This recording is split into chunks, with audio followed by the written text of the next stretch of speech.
The referral formula is composed essentially of two major components. And by the way, this is true of every and any market, what I'm showing you, but I'm personalizing it to personal injury attorneys.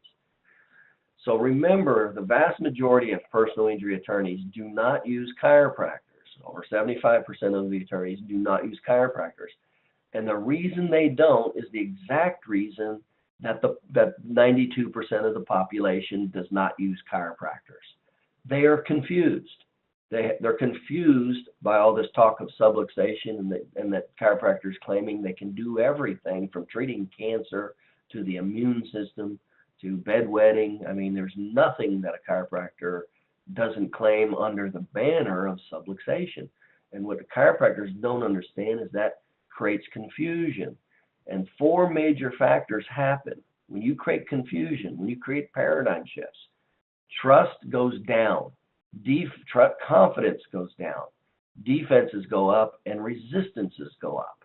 And that's exactly what's happened, not just with the chiropractic profession with only 8% utilization, but then you also have the negative side you have to deal with. Like in the patient population, there's a 67% negative name recognition because of all these outlandish claims under the banner of subluxation.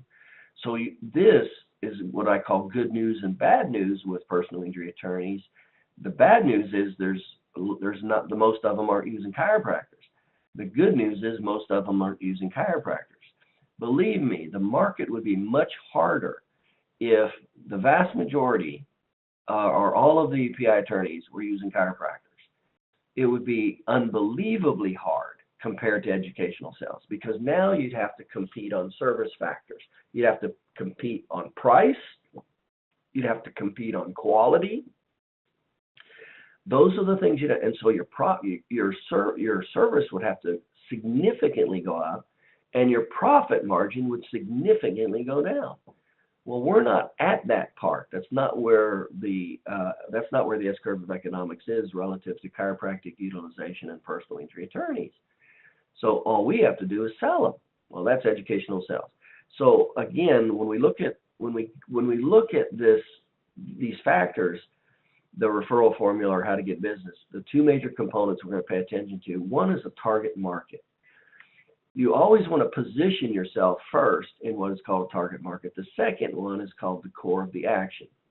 And understanding the difference in these, especially relative to service factors.